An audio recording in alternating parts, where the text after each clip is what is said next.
Hey guys, it's Jasmine, and today I'm doing my 35-week pregnancy update. So I feel like I do have a lot to update on this week, but at the same time I feel like I don't. Well, actually I feel like I had a lot of symptoms, but I feel like the baby's staying pretty similar.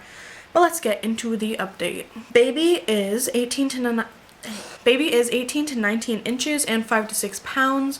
I'm pretty sure he was around that last week too, but at this point he's kind of staying the same, just slowly putting on fat each week. And that's of course just approximate. Of course babies are all different sizes and stuff. This is just according to my app. I also feel like he's getting lowered down.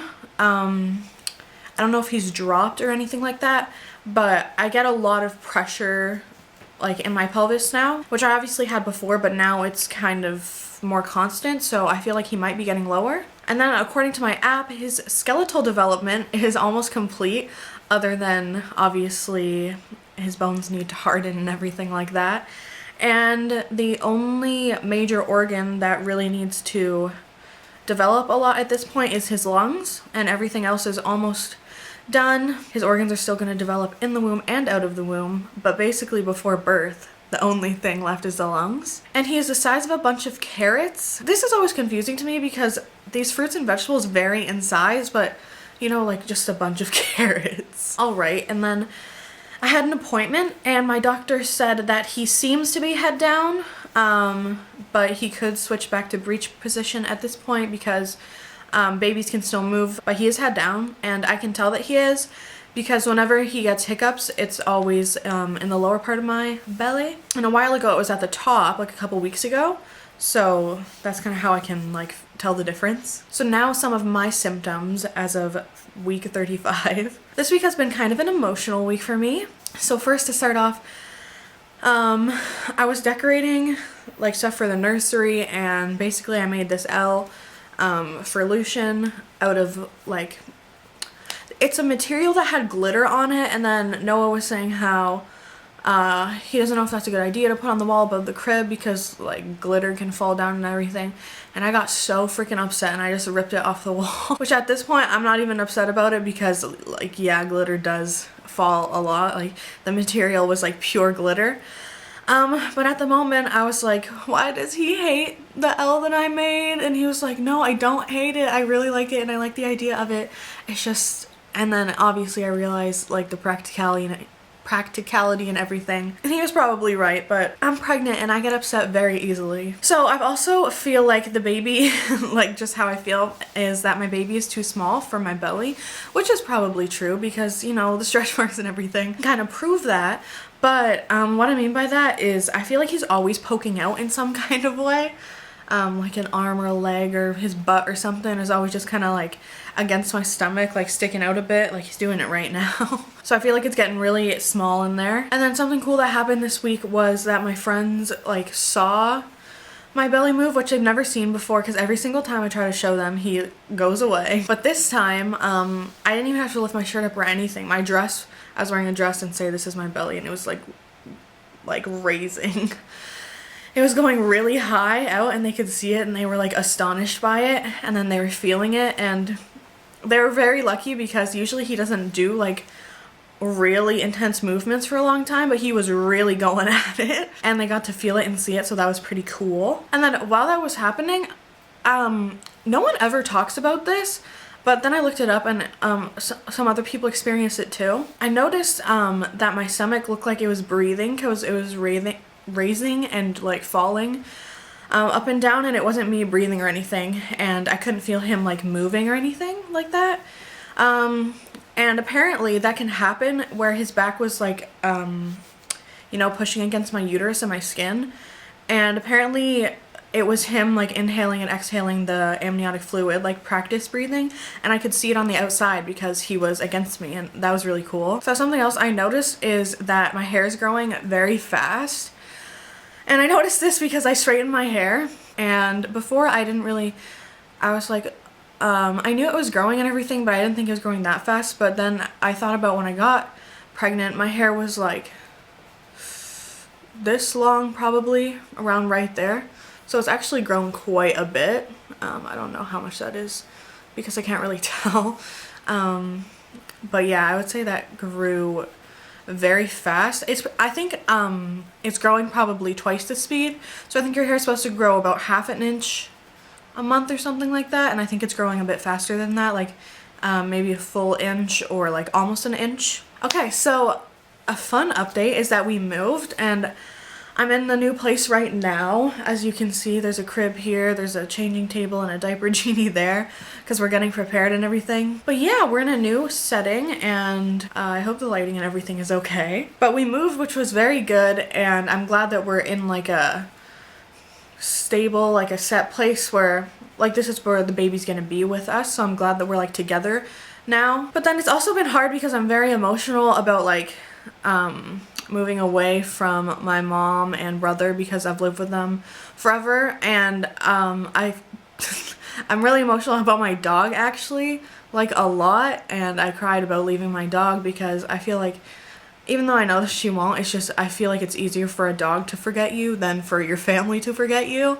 So it just makes me very sad because I know that she is probably like, where is she? And that just makes me so sad. So I have a hard time falling back asleep when I wake up in the night. So if I wake up in the night because I'm uncomfortable, which happens a lot, if I'm too hot or something, if I have to pee, if I just need to change positions, I wake up and then it's really hard for me to fall back asleep. I feel like I used to be able to do it very quickly. I would just kind of change positions, close my eyes, and then I'd be back asleep. But now I wake up and I have to like do whatever, and then I just lay there for a long time, like trying to say in my head like just go to sleep, but I can't. And then I feel like it's hard for me to move because my upper body like has to stay straight, because before when I would bend over and everything, I could bend really easily because there wasn't like a hard ball on the front of me. It was just kind of like, you know, there's just nothing there preventing me from bending over because it was just flat, so I could actually bend.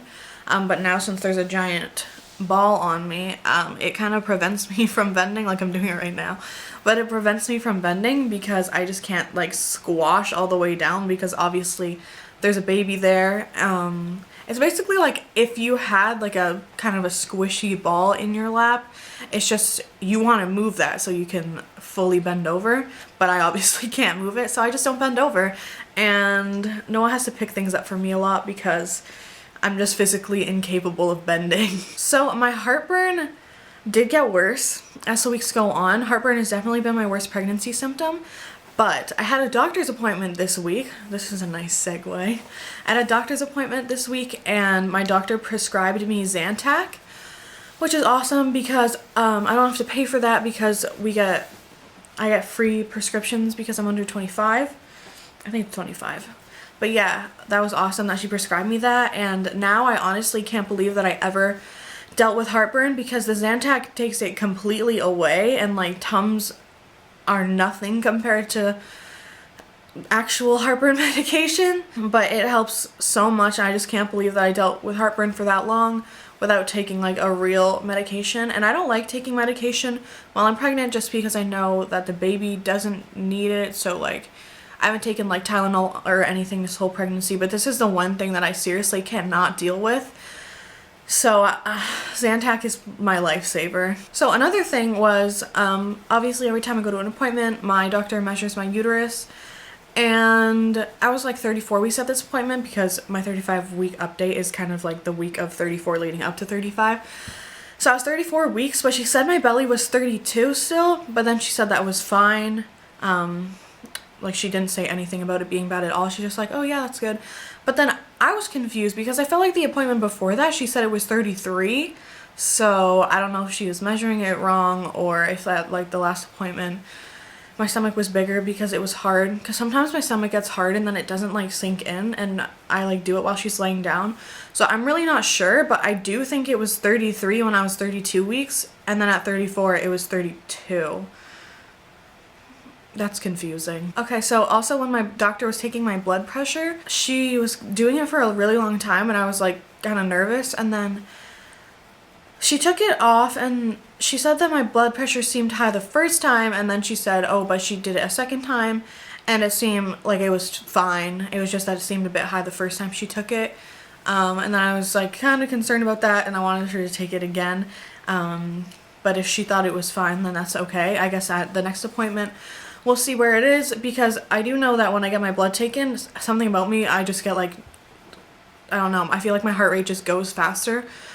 Not when I get my blood taken, but when I get my blood pressure taken, I feel like my heart rate goes faster because I'm so conscious of like my doctor listening to it. But I obviously do hope that it's fine. And at the next appointment, if it's still fine, then I'm sure everything's good. So I also started using vitamin E oil this week because a lot of people on YouTube commented that vitamin E oil is very good for like elasticity in the skin and preventing stretch marks and everything. And I already know that my stretch marks aren't going to be like completely prevented or like faded because I'm still pregnant. And stretch marks are genetic. The only con about the vitamin E oil is that it's so thick that it's so hard to spread, and then it's very sticky, so I can only put it on at night, otherwise I'd have to walk around with like a sticky belly all day. But then during the day, I still put on like my belly butter. I think I use cocoa butter. I think it's Palmer's cocoa butter is what I use in the morning. And then at night I use the vitamin E oil overnight because it just kind of like, I do rub it in as much as I can, but then I still feel like some of it sits on the skin. But I know that it's definitely good for you because it's like a pure vitamin. But I do have proof because so many people look at my belly and they're shocked that I have so many stretch marks because they're like, oh, don't you use oils or, you know, like butters and creams and stuff? And I do. I have my whole pregnancy. It's just honestly that I have really, really tight skin. Like you can't even pinch my cheeks. You know how like cheeks are usually squishy? Mine are like really hard. I know you can't like tell, but they don't like go away from my face if you pinch them. That's the only example I can give, but my skin is very, very tight, and stretch marks are genetic, like I said, and apparently my mom had tight skin when she was younger too. But the proof is that I started vitamin E oil like so many people suggested. I've used bio oil, Palmer's cocoa butter, I've used coconut oil, I've used like everything. I've used so many different things and I still get stretch marks. And since I started vitamin E oil, I've gotten new stretch marks. So there you have it. I do try, but they just can't be prevented a lot of the time. Or maybe I'm just unlucky. So my cravings of the week have been strawberry milkshakes, and I did get one. I went to McDonald's and got a strawberry milkshake. Flamin' Hot Cheetos, which I've craved before. And then a mocha, which is, if you know what that is, it's half hot chocolate, half coffee.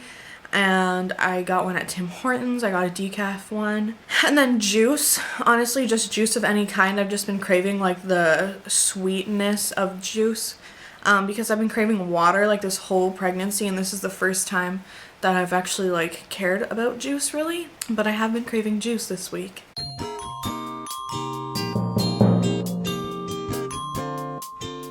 These are the new stretch marks. There's a lot right here, and then up here. There's some more up here. And yeah, I have a lot.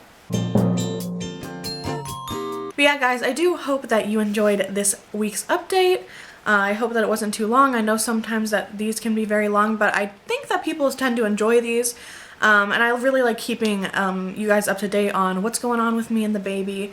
But we're doing great. You know, just waiting to give birth at this point. But yeah, we're both really good. I'm fine. Noah's good. The baby's good. Everything is good in the world. But I hope you enjoyed. If you did, remember to give me a thumbs up, comment down below, subscribe, and all that fun stuff. My social media links are in the description, and I hope to see you in the next video. Bye, guys.